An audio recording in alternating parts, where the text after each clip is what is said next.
"Who the hell let that in here?" The words, sharp and venomous, sliced through the elegant hum of the Crystal Spire ballroom. They weren't whispered. They were projected. A declaration of war hurled from the lips of a woman who had never known a battle in her life. 1,000 pinpricks of light from the cascading chandeliers shivered across champagne flutes and polished silverware. But in that single, shattering moment, every eye in the room was drawn to the voice. It was young, bright, and forged in the entitled fires of generational wealth. Kinsley Vance, heiress to the Vance Hotel empire, stood poised in a dress of liquid silver that clung to her like a second skin. She was 26, with a smile that could charm senators, and a cruelty she reserved for those she deemed beneath her. She wanted every one of the city's elite, gathered for her family's annual legacy gala, to witness this. Conversations died mid-sentence. Forks hovered over plates of meticulously arranged cuisine. At the back of the room, a string quartet faltered, a single discordant note hanging in the air like a question mark. A few guests chuckled, the sound nervous and uncertain. Most, however, leaned forward, their faces illuminated by the soft candlelight, predators sensing blood in the water. At the center of it all, at the head table reserved for the most distinguished donors, the woman in the sapphire blue dress did not so much as flinch. Her name was Seraphina James. She was 52 years old, and her hair was swept back into an intricate twist, each strand a disciplined soldier in a silent army. Her posture was a masterclass in defiance, a straight, unyielding line that spoke of battles fought in boardrooms and wars won against men who looked just like the ones surrounding her now. Her stillness was not passive. It was a fortress. Before we dive deeper into this simmering volcano, I need to ask you something. Where in the world are you joining us from tonight? Drop your city, your state, your country in the comments below. And if you believe that true power isn't loud, but deep and unshakable, go ahead and hit that like button and subscribe to the channel. We tell stories for people like you, and we're honored you're here. Now let's get back to that ballroom. Kinsley, savoring the silence she had created, let a laugh escape her lips, a sound as cold and artificial as the diamonds around her neck. "Sapphire," she purred, gesturing with a dismissive flick of her wrist. "Darling, this is a charity fundraiser, not a thrift store grab bag. I think you're lost." The insult landed with the force of a physical blow. Smirks blossomed on the faces of those at Kinsley's end of the table. A young photographer, hired to capture the night's glamour, lowered his camera, his finger hovering over the shutter, suddenly unsure if he was documenting a party or an execution.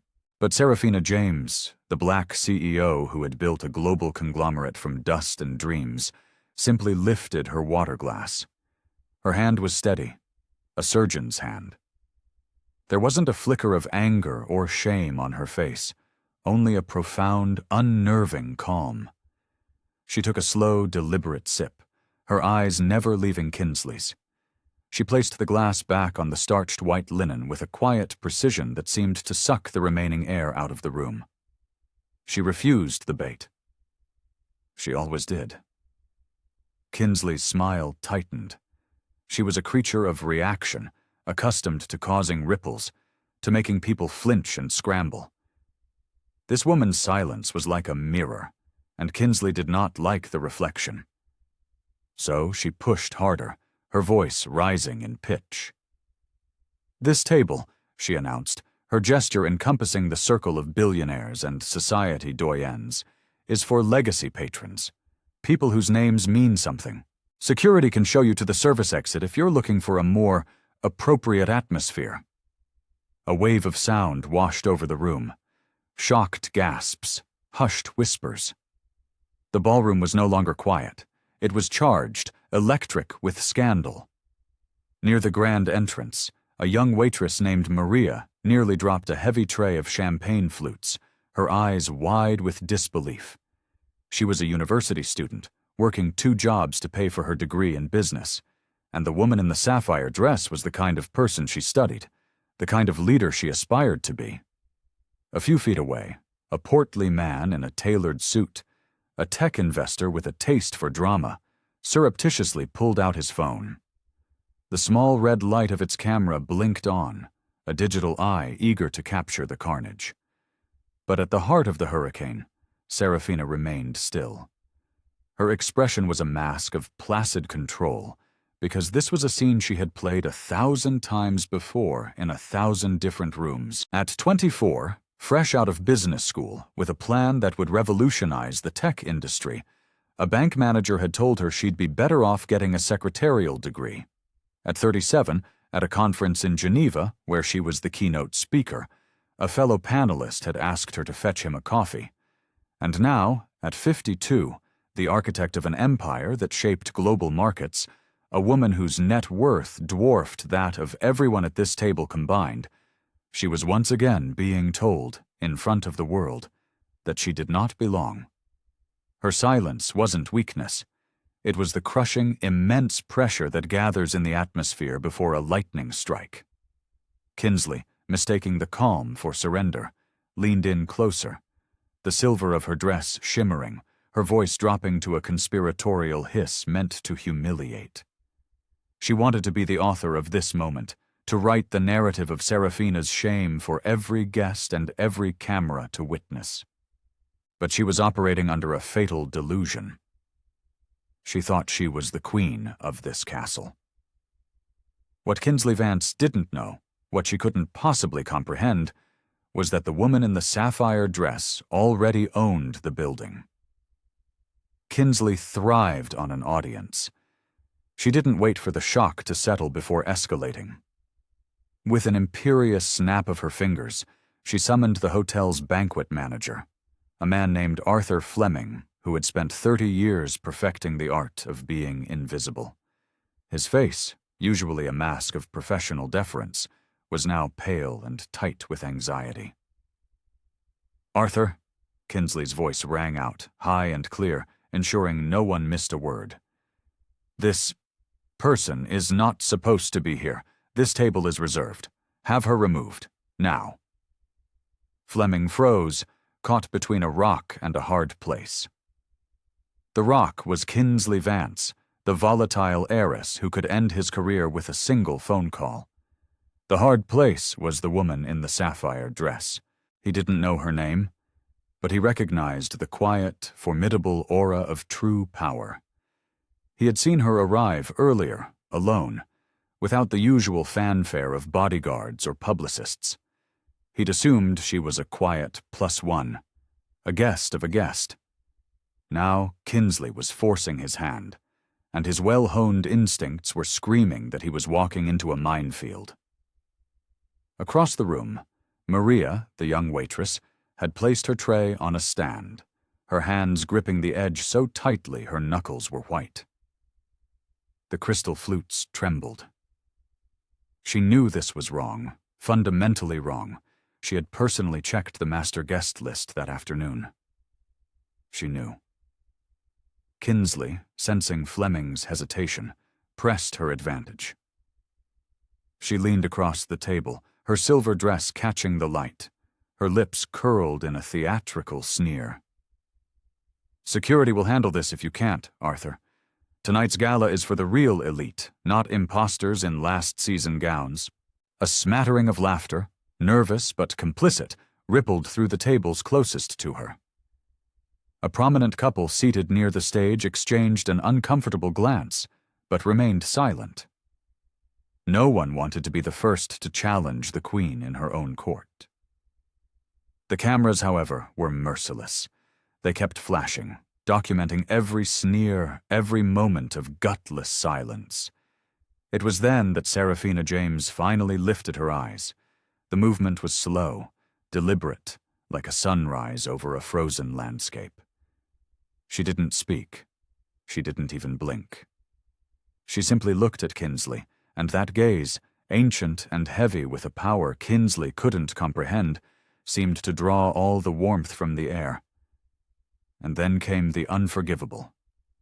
Kinsley reached for a glass of deep red Cabernet, her movements fluid, practiced.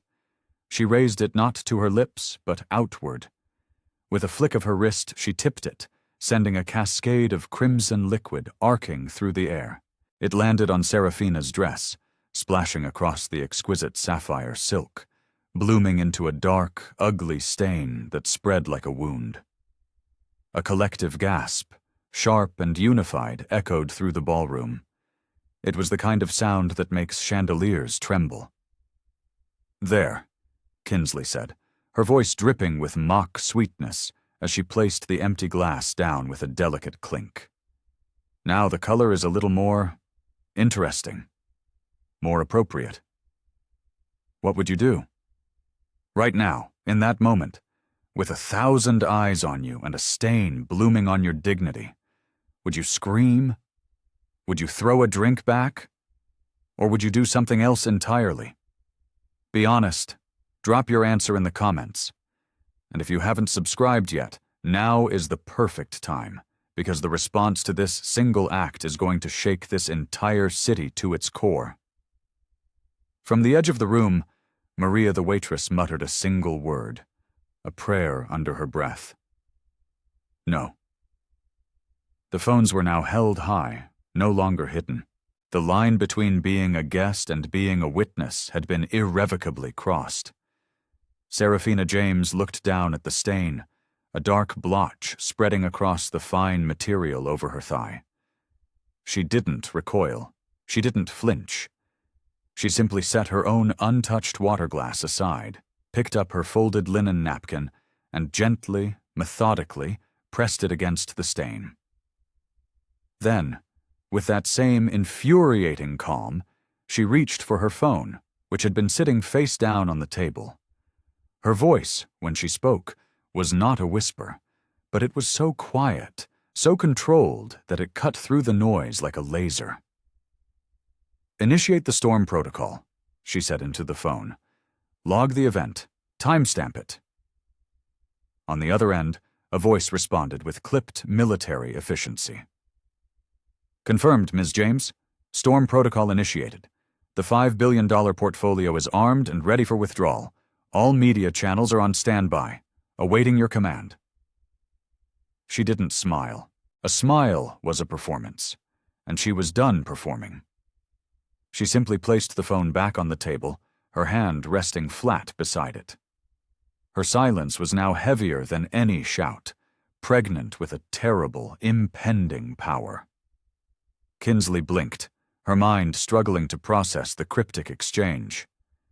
Then she laughed, a sound that was now shrill and edged with something close to panic. "Oh, darling, a phone call won't buy you class," she sneered. "Security is still going to escort you out." But the tide in the room was already turning. Guests were no longer just watching. They were whispering, analyzing, judging. The staff was hesitating.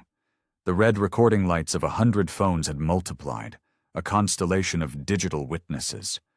What Kinsley Vance, in her cocoon of privilege, had failed to realize was that every insult, every drop of wine, every hateful word had just been entered into evidence.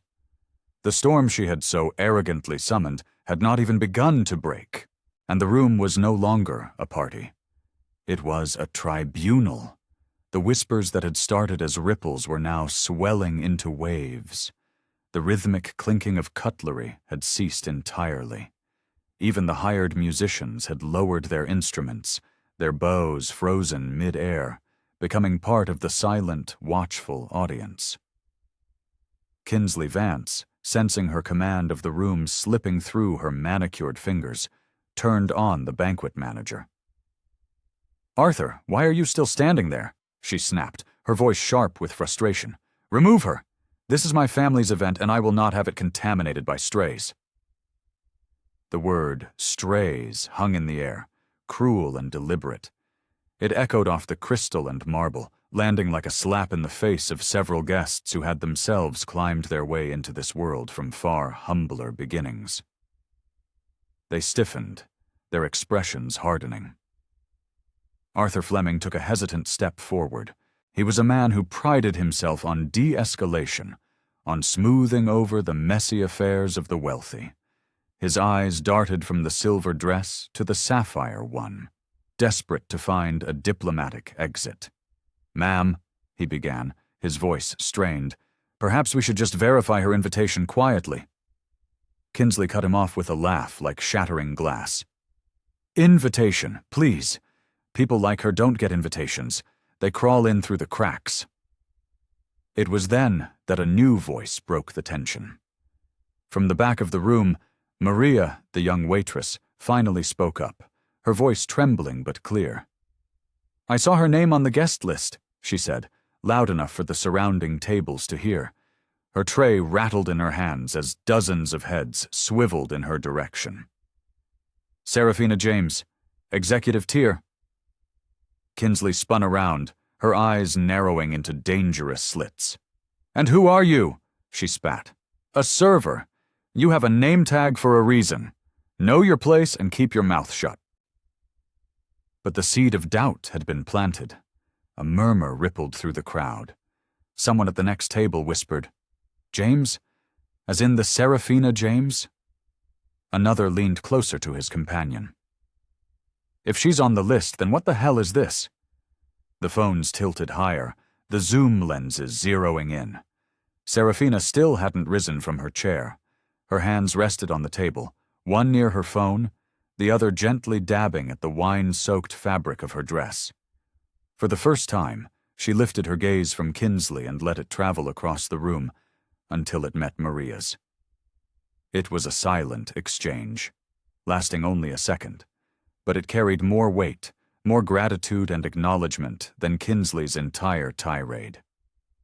That one look of solidarity was all it took. A guest near the stage, an older gentleman with a shock of silver hair and a reputation for being brutally honest, rose slowly to his feet. He was Alistair Finch, a titan of old-world finance who had seen empires rise and fall. His voice was a low baritone, accustomed to commanding boardrooms. "I don't know what kind of pathetic game you think you're playing, young lady," he declared, his eyes fixed on Kinsley. "But I have attended enough of these galas to recognize a public humiliation when I see one. And tonight, the humiliation is not hers. It is entirely, unequivocally yours." The ballroom stirred. A wave of audible agreement rolled from table to table. Someone started clapping, a single, defiant sound. Then another joined, and another. Kinsley's face flushed a shade of red that clashed violently with her silver dress. Her perfect smile was cracking, revealing the desperate insecurity beneath. "This is my hotel," she insisted, her voice verging on a shriek. "My family built this legacy. I decide who belongs here." Finally, Serafina James moved. Slowly, with the grace of a queen ascending her throne, she rose to her feet. The crimson stain on her sapphire dress caught the light, looking less like a mark of shame and more like a battle scar. Her voice, when she spoke, was still calm, still measured, but it sliced through the tension like a surgeon's scalpel. "You've made one catastrophic mistake tonight," she said, each syllable landing with deliberate, devastating weight. The ballroom fell utterly silent. Every guest leaned in. Every phone was raised higher. Kinsley blinked, momentarily stunned into speechlessness. And what's that?"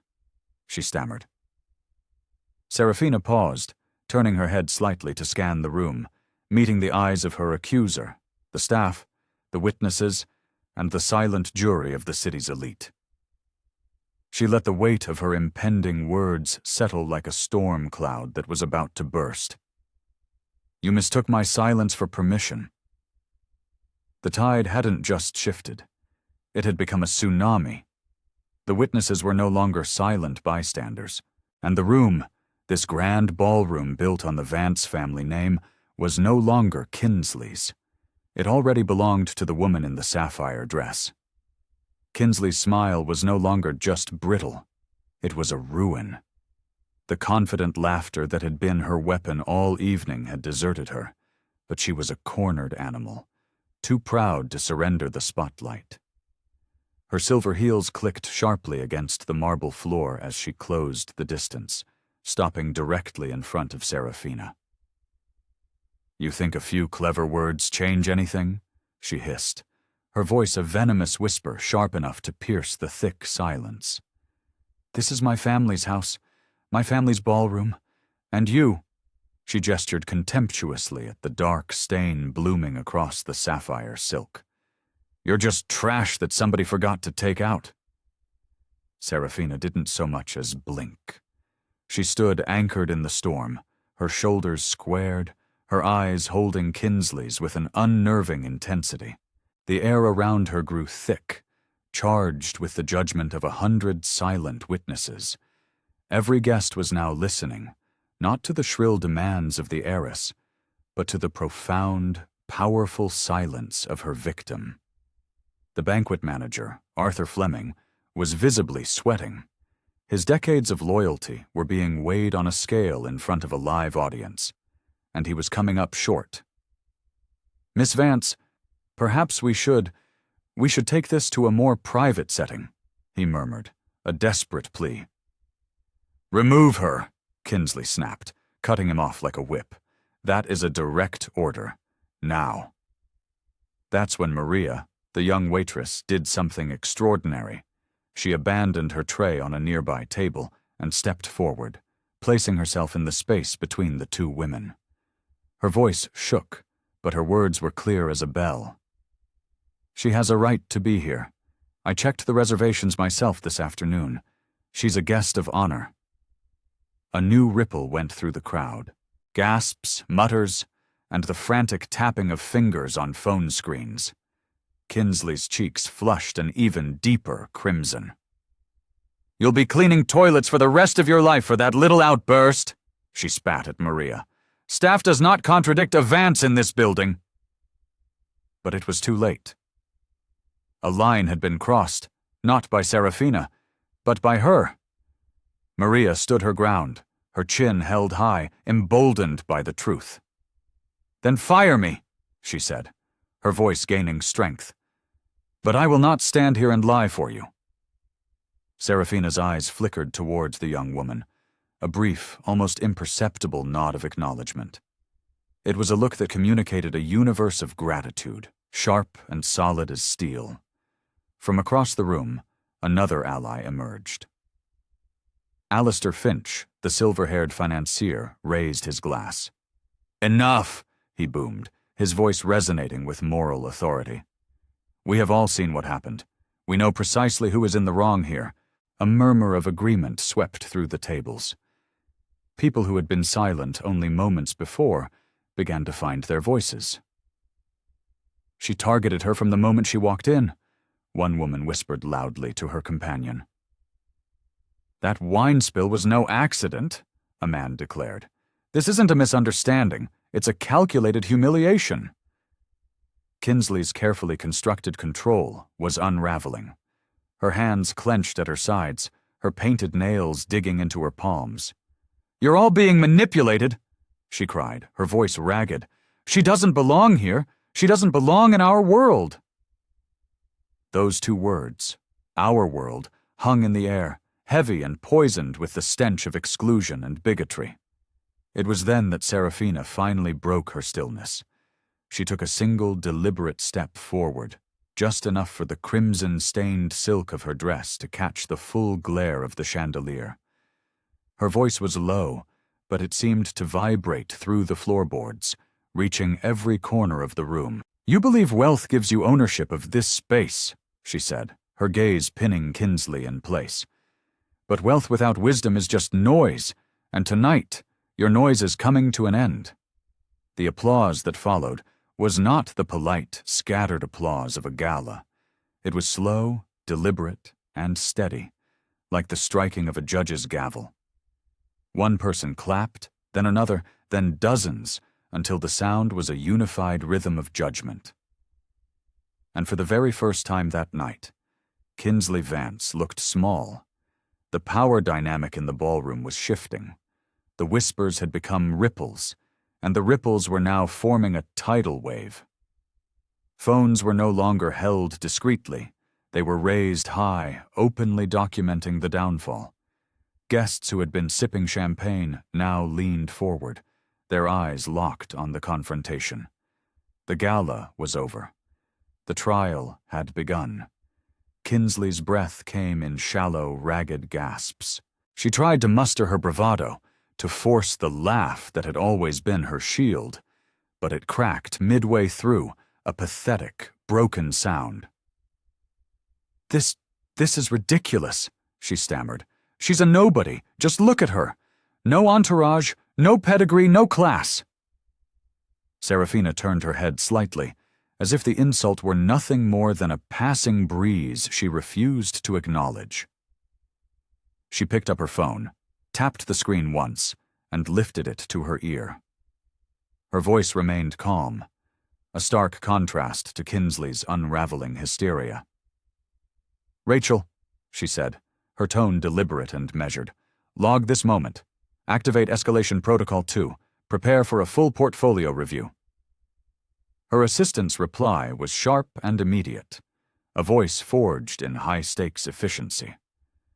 "Understood, Ms. James. 5 billion is positioned, awaiting your final command." Serafina lowered the phone, placing it gently back onto the linen. There was no flourish, no theatrics, just the crushing weight of absolute certainty. The young waitress, Maria, edged closer to the center of the drama, her voice carrying with a new, unshakable strength. "She's telling the truth. I saw the system profile this morning. Serafina James, executive clearance, top tier." The guests murmured louder, the name Serafina James now being passed from table to table like a lit fuse. Alistair Finch stood again, his voice ringing out like a judge delivering a final verdict. "If she is Serafina James of the Sterling Group, then every word you have spoken tonight, young lady, every single action, will follow you for the rest of your life." Kinsley spun toward him, her face a pale mask of confusion under her expensive makeup. "You don't understand," she pleaded, her voice cracking. "This is my hotel, my family's empire. No one tells me who belongs here." But even as she spoke the words, she saw the undeniable glow of dozens of red lights blinking back at her from the phones of her guests. They were cameras, live streams, evidence being created and disseminated in real time. And then, for the first time all night, Serafina James smiled. It wasn't a wide, triumphant grin. It was a precise, dangerous curve of the lips, sharp enough to cut through Kinsley's last shred of confidence. She spoke quietly, yet every word landed like a hammer blow across the hall. "You've mistaken this ballroom for your inheritance," she said, "but it isn't yours to keep. Not anymore." Kinsley scoffed, a last desperate gasp of defiance. "And who's going to take it from me?" "You?" Serafina didn't answer right away. Her silence was heavier than thunder, and the guests leaned closer, their hearts pounding, knowing that the final, devastating blow was about to be delivered. From the corner, Maria whispered to a fellow server, loud enough for the nearest phones to capture her words. "I don't think she has to take it. I think she already owns it." The words spread through the room like wildfire, first as a whisper, then as a rumor, then as an undeniable, earth-shattering belief. And belief, once it takes root, grows faster and stronger than any lie. Arthur Fleming's forehead glistened with a sheen of cold sweat. He had served the Vance family for 3 decades, memorized their preferences, and cleaned up their messes. But tonight, he looked like a man trapped in a burning building. "Miss Vance," he said, his voice a low, pleading whisper. "For God's sake, stop!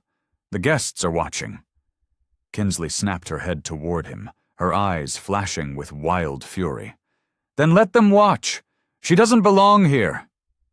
Her arms slashed through the air, a queen commanding an army that had already deserted her. "Escort her out, now!" The manager hesitated, and in that fatal pause, the truth of the situation unfolded for everyone to see. He was afraid. He was not afraid of his employer, the volatile heiress in silver. He was terrified of the silent, powerful woman in the stained sapphire dress, who still hadn't raised her voice. Kinsley, sensing his insubordination, rounded on him. "Do your job, Arthur, or are you as useless as the rest of this incompetent staff?" A hush fell over the room, heavier and more profound than before. The insult was no longer aimed at Serafina. It was a grenade tossed at her own people, and staff, unlike family, do not always forgive. From the edge of the banquet floor, a senior concierge stepped forward. Her name was Elena Ruiz, a woman known for her quiet dignity and flawless efficiency. She rarely spoke in public settings. Tonight, her voice was clear and steady. "I saw Miss James's name in our system this morning," she announced. "It was marked Executive Tier, Owner-Level Clearance." The words detonated in the center of the hall. Guests gasped. Phones zoomed in closer. Kinsley whirled, her face twisted in a mask of fury. "You're lying!" But Elena didn't flinch. She repeated, louder this time, for every phone to hear, "Owner-level clearance." Arthur Fleming's eyes widened. His mouth opened, but no sound, no defense, came out. Kinsley's mask of composure finally shattered. "Do you even know who I am?" she screamed, her voice breaking, the sound echoing with a raw, childish desperation. "This is my family's empire. My name is on the doors. My name is the legacy." In a fit of pure, unadulterated rage, she grabbed another glass of wine from a passing tray, her hand trembling, and hurled it directly at the sapphire dress. This time, Serafina didn't move an inch. The red liquid splashed across the tablecloth, pooling like fresh blood against the pristine white linen. Gasps turned into shouts of outrage. Someone cried out, "That's assault!" Another voice yelled, "She's completely lost it!" Serafina calmly reached for a clean napkin, dabbed at the fresh stain, then lifted her phone one last time. Her tone was quieter than a whisper, yet it carried farther than any scream. "Rachel," she said, "escalate to Protocol 3, alert the board, initiate the full withdrawal." Kinsley's eyes widened in panic. "Board? What board? This is my event." But in that instant, the last thread of sympathy for her in the room was severed. The witnesses no longer saw a glamorous hostess defending her family's honor. They saw a violent, unhinged tyrant unraveling in a silver dress, soaked not in elegance, but in her own uncontrollable rage. And across the hall, the applause began again. It was slow, deliberate, and it was building like the sound of approaching storm drums. The room had chosen its side. The ballroom had shifted from hushed murmurs to a full-blown uproar. What had begun as whispers now thundered like waves breaking against a cliff face. Guests were on their feet, their phones held high like torches, some narrating the events into live streams that were now being watched by tens of thousands of people far beyond the gilded walls of the ballroom. Kinsley Vance, her breathing fast and shallow, her silver dress shimmering under the accusatory glare of the chandeliers, wasn't finished. She took a step closer to Serafina, her eyes locked on the sapphire silk, now brutally blotched with crimson wine. Her voice dropped low, a venomous hiss meant to inflict a final mortal wound. "You're nothing," she whispered, "but a stain pretending to shine. And when this is over, no one will even remember your name." The words were so vile, they silenced even the chaos. For a fleeting moment, the ballroom held its breath. Then gasps cut through the air. "She did not just say that," someone muttered in disbelief. "This will destroy her," another whispered. The banquet manager, Arthur Fleming, started to move forward, perhaps to finally intervene, but Kinsley shoved him aside. Desperate to regain control of a scene she had so catastrophically lost, she snatched the linen napkin from Serafina's place setting, lifted it high, and with a gesture of deliberate, calculated cruelty, began wiping at the sapphire dress, as if trying to scrub a piece of filth off the fabric. "There," she sneered. "A little cleaner now, almost like you belong, almost." The crowd erupted. A woman near the back of the room screamed, "Stop it!" Others gasped aloud, their hands flying to their mouths. Phones shook as hands trembled with a mixture of rage and disbelief. The young waitress, Maria, stepped directly into the open, her voice sharp and quivering with indignation. "That's enough," she cried. "She's on the list. She belongs here more than you ever will." Kinsley rounded on her, her face a grotesque mask of fury. "Stay silent, or you're finished." But silence was dead and buried. Alistair Finch raised his glass again, his voice ringing out like a gavel. "We have witnessed every insult, every assault, every hateful act. You have crossed a line tonight from which there is no return, and you did it in front of the world." Kinsley, cornered and defiant, turned back to the woman in the sapphire dress, her eyes wild with a desperation that bordered on madness. "Security!" she screamed. "Drag her out if you have to." Two large guards stationed near the entrance shifted their weight. They were heavy, hesitant, and profoundly uncertain. They looked from Kinsley to Serafina, and then to the sea of phones capturing every micro-expression, every bead of sweat on their brows. They knew, with absolute certainty, that laying a hand on the woman in sapphire would be career suicide. It would be suicide for the hotel. It would be suicide for the entire Vance empire. Serafina James finally moved. She rose to her full height, the crimson stains blooming across her waist and thigh like war paint. Her gaze was unshaken. Her voice was calm, but it cut like a diamond. "You think humiliation builds a legacy," she stated, not as a question, but as a final judgment. "It doesn't. It ends it." The applause began again, not scattered this time, but rolling, fierce, and undeniable.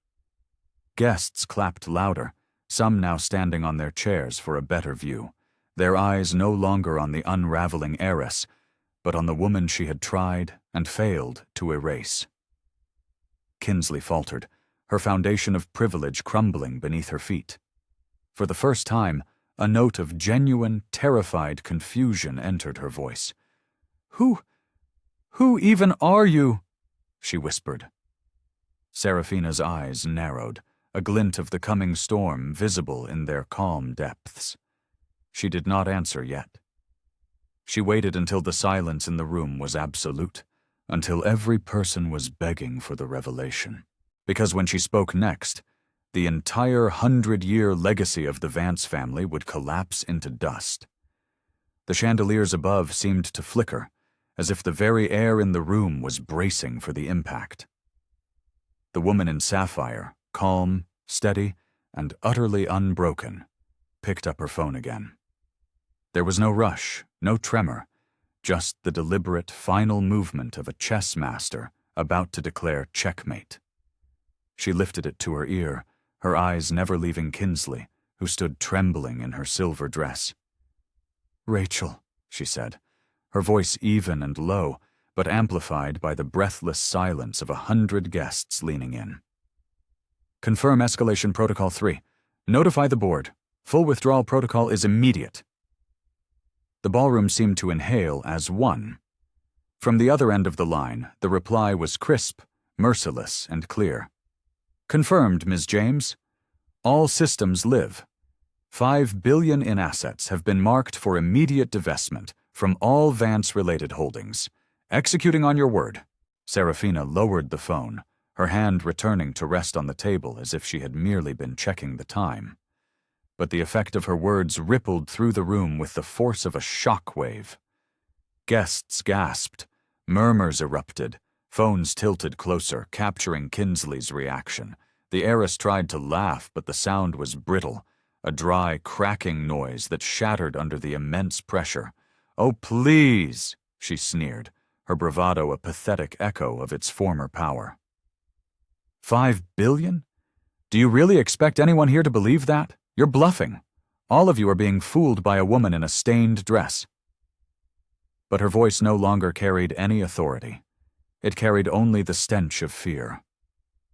Maria, the young waitress, spoke again, her voice firm, her courage swelling with the weight of the truth she held. "She's not bluffing. She's Serafina James. I saw it myself in the system. Executive tier, owner-level clearance." The name hit the room like a lightning strike. Serafina James. Guests turned to each other, their faces masks of dawning, horrified realization. A woman at a front table whispered, her voice trembling, "Wait, as in Sterling Group? The holding company?" Her companion answered, his voice hushed with awe. "Yes, that's Serafina James." Kinsley's face drained of all color. Her lips parted, but no words came out. Alistair Finch nodded once, his expression solemn, almost reverent. "I suspected," he said, his voice carrying across the silent room. "But to hear it confirmed—" "My God!" Serafina finally looked up, meeting Kinsley's panicked, uncomprehending eyes with a gaze so sharp it could cut marble. "You wanted me gone," she said, her voice low but unmistakable. "But you forgot to ask a very important question." A collective gasp rose from the crowd. Some clapped immediately, a spontaneous outburst of support. Others simply stared, stunned into silence as the weight of her words settled over the hall like a verdict.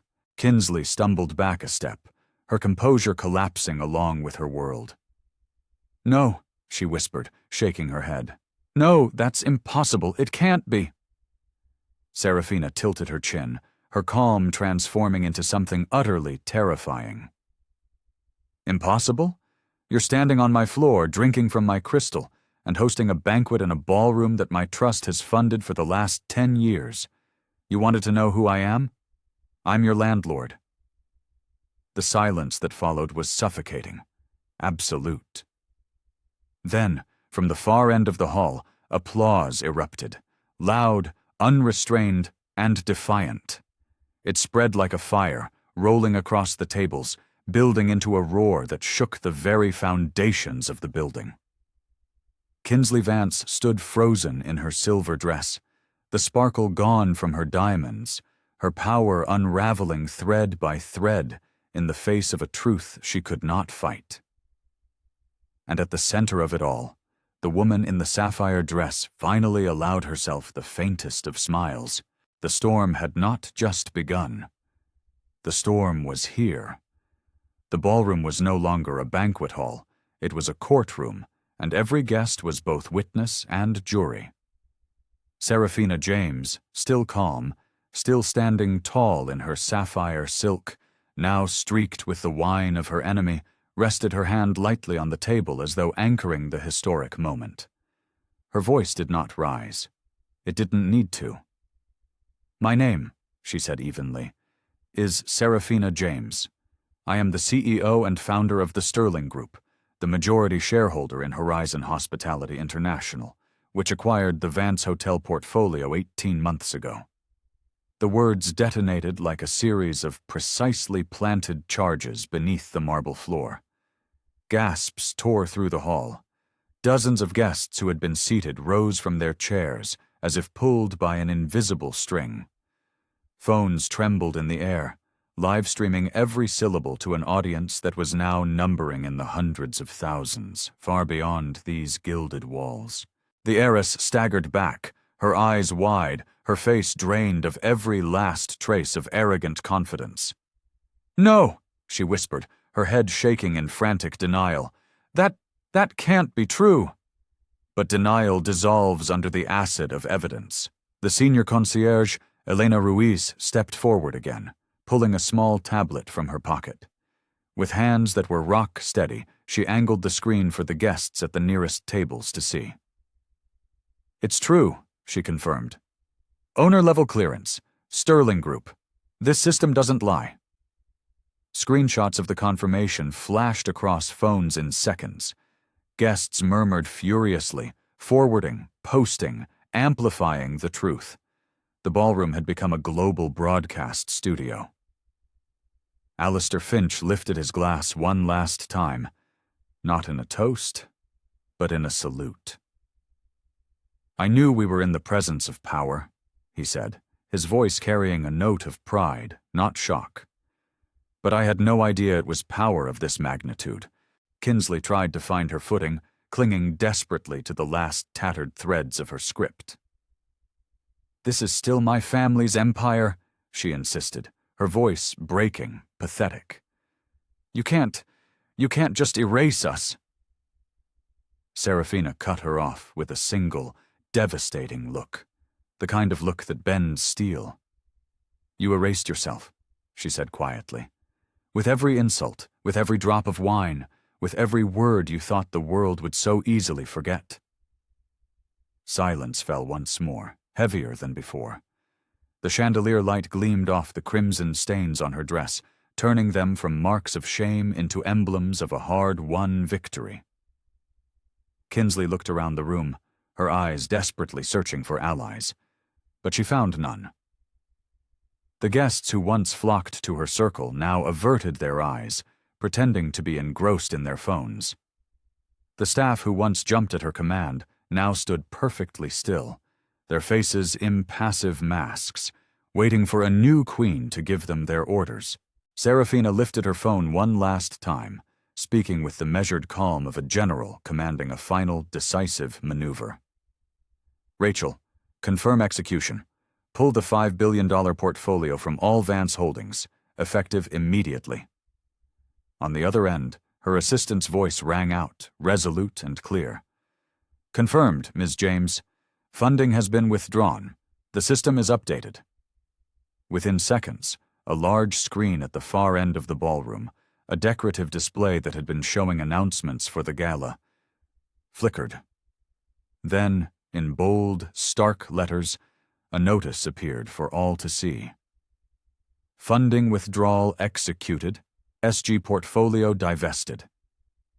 Gasps turned into screams. Some guests clutched their pearls. Others clutched their phones, recording the digital guillotine as it fell. The weight of billions of dollars vanishing in real time struck the room with more force than any champagne toast ever could.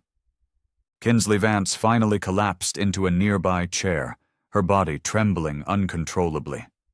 You ruined us!" she choked out, but Serafina remained unshaken. "No," she replied, her voice soft but unforgiving. "You ruined yourself. I just signed the receipt." And as the applause erupted, fierce, uncontainable, and cathartic, the woman in the sapphire dress stood unbowed. The storm of her silence had finally become a reckoning, and it was a reckoning from which Kinsley Vance and the hollow legacy she represented could never escape. The ballroom no longer belonged to the silver dress. The applause swelled, not hesitant this time, but roaring, rolling like thunder from one end of the hall to the other. Guests were on their feet, some pounding their fists on the tables, others raising their glasses high. It wasn't just a celebration. It was a declaration. A new order had been established. Kinsley sat trembling in her chair, her knuckles white where she gripped the linen tablecloth, her eyes darting wildly, searching for a rescue that would never come. The same donors who had once kissed her ring now leaned away, whispering urgently into their phones, shaking their heads with performative disgust. The banquet manager, Arthur Fleming, stepped forward, his face pale and slick with sweat, his voice cracking as he addressed Serafina directly for the very first time. "Ms. James," he stammered, his words tumbling over each other. I had no idea. Please, you must understand. I was only following her directions."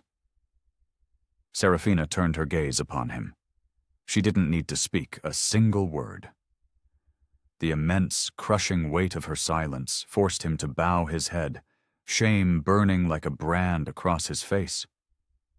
The young waitress, Maria, still standing in quiet defiance, took a step closer to Serafina. Her voice was steady now, filled with a pride that came from choosing the right side of history. "I knew the way she treated you was wrong," she said, "and I would stand by that no matter what it cost me." Serafina inclined her head slightly, the faintest nod of profound respect. Across the room, Elena Ruiz, the concierge, raised her chin. "I can confirm," she said clearly, her voice carrying across the stunned hall, "that Ms. James's name has been in our system for weeks. Owner-level clearance. Every single manager here could have seen it. We were instructed to ignore it." Gasps rippled through the room again. The guests turned, their anger shifting from shock to white-hot fury. A man in a dark suit barked, "You mean this was deliberate? A planned ambush?" Kinsley leaped to her feet, desperate, her voice shrill with lies. "No, that's not true. She hacked the system. She planted her name." But her words were drowned out by a chorus of rising voices. "We saw her card!" "I've stayed at Sterling hotels for years, I believe her." "The footage is already viral." Alistair Finch stepped forward, his presence commanding silence. "Enough," he said, his voice a low rumble of finality. "We all saw what happened here tonight. You tried to erase this woman, and in doing so, you have erased yourself." Kinsley froze, her face collapsing under the weight of his words. She sank back into her chair, shaking her head in stunned disbelief, the diamonds at her throat suddenly looking like a heavy, glittering chain. Serafina finally spoke again, her tone low and deliberate.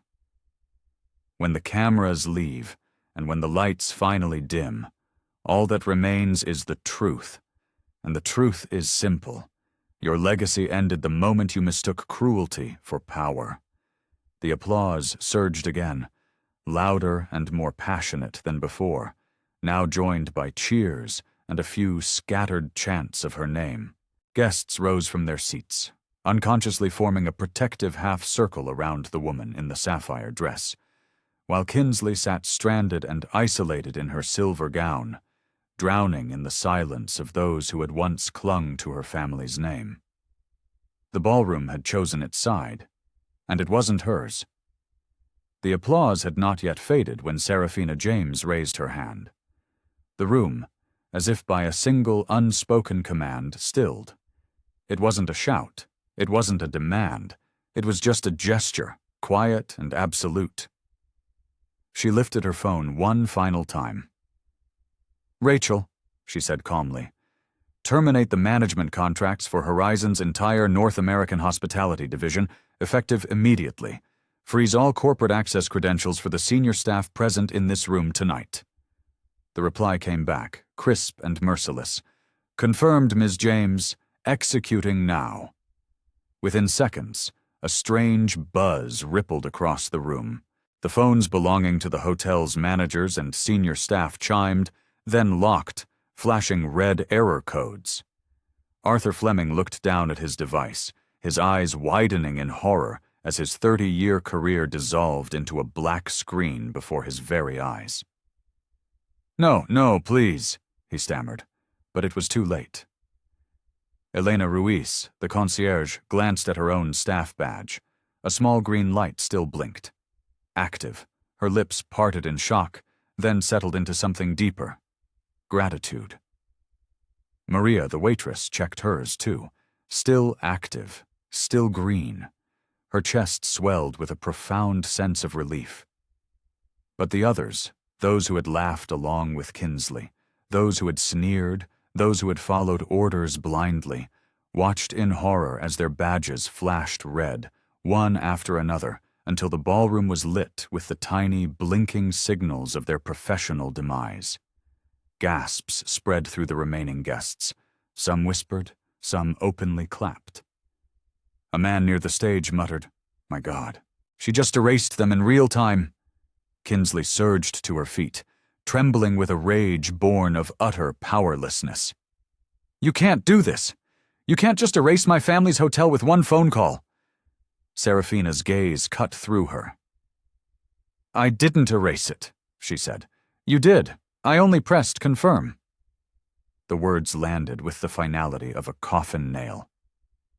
Alistair Finch added his voice, clear and final. "What she has done here tonight is not erasure. It is accountability. Something your family's so-called legacy has never known." Kinsley shook her head violently, hot tears cutting clean tracks through the layers of her foundation. "This is theft. It's fraud. None of this is even legal." But Rachel's voice suddenly rang out from the phone, still in Serafina's hand, now on speaker for all to hear. "All audit logs have been secured. All video evidence from tonight has been preserved. Our legal team was notified the moment you initiated storm protocol, Ms. James. All actions are fully documented and legally indisputable." Kinsley's face crumpled. The staff, now stripped of their access, began retreating toward the exits, some in tears, others in a state of stunned, silent shock. The banquet manager lingered, trying one last time. "Ms. James, please, I was only following her orders." But Serafina's reply was like ice. "Following orders is the excuse of the weak when you had the choice to be strong. Tonight you chose wrong, and now you will live with it." The applause ignited again, thundering, echoing off the marble and glass. Guests were fully on their feet, some chanting her name, others simply standing in silent, awestruck respect. The woman in the sapphire dress stood in the center of it all, unflinching, as the legacy of the silver dress unraveled into absolute nothing. The storm was over. The ballroom, once glittering with the empty chatter of the elite, now thrummed with something different. Reverence. Guests stood in silence, their eyes fixed on the woman in sapphire. She wasn't raising her voice. She wasn't making demands. She simply was, and that alone was enough to command the room. Kinsley Vance sat crumpled in her chair, the sparkle of her silver dress reduced to cheap tinsel in the glow of judgment. Her diamonds no longer dazzled. They clung to her neck like a heavy yoke. The empire she had so proudly flaunted had collapsed in the space of a single evening, undone not by a scandal whispered in the shadows, but by a truth spoken in the unforgiving light. Serafina James let the silence stretch, letting the lesson sink into the very walls of the building.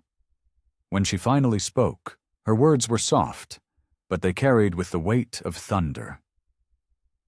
"You thought legacy was written in marble and etched into chandeliers," she said.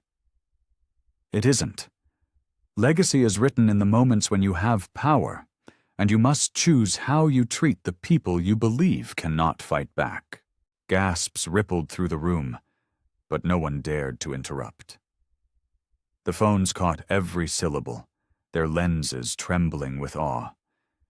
She took one step forward, the crimson stain on her dress catching the light not as a mark of shame, but as a badge of honor.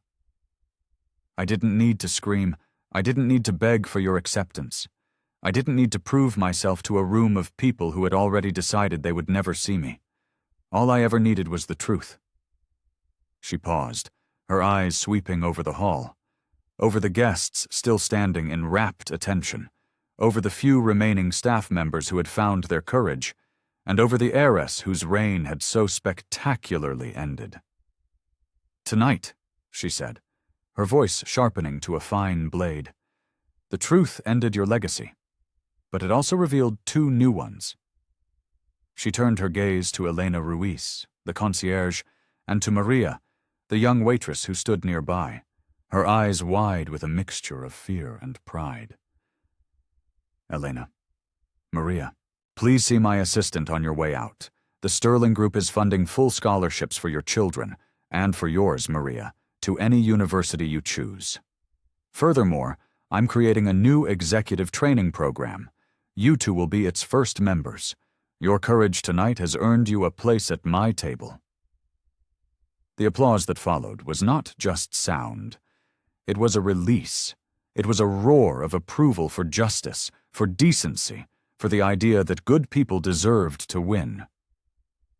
The sound shook the ballroom, rolling like an avalanche that crushed the last pathetic remains of Kinsley's imagined power.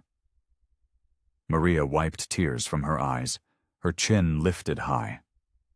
Elena Ruiz stood tall, her staff badge still glowing green at her chest like a medal. Alistair Finch raised his glass one final time, in a salute not to wealth or prestige, but to character. And through it all, Seraphina James remained composed, shoulders squared, eyes clear. She turned once toward the exits, but paused to deliver the final, unforgettable line. "I don't need your applause," she said softly, though the room only erupted louder. "Because I am not the moment you filmed. I am the revolution you cannot undo." With that, she walked toward the grand doors. The guests parted before her like the sea, leaving a clear path. The cameras followed, the applause chasing her every step. And when the doors closed behind her, the ballroom erupted one last time, half in celebration, half in awe. The legacy of the silver dress was over, but the legend of the sapphire one had just begun. And that right there is how you dismantle an empire without ever raising your voice. This story is a powerful reminder that dignity is a superpower, and courage is a choice. What is the biggest lesson you are taking away from what you just witnessed? Share your thoughts in the comments below. Your perspective is what makes this community so powerful. Thank you for being here with us. If this story moved you, please show your support by liking this video, subscribing to the channel, and hitting that notification bell so you never miss a moment of justice served. Until next time, remember to be the truth in a world full of noise.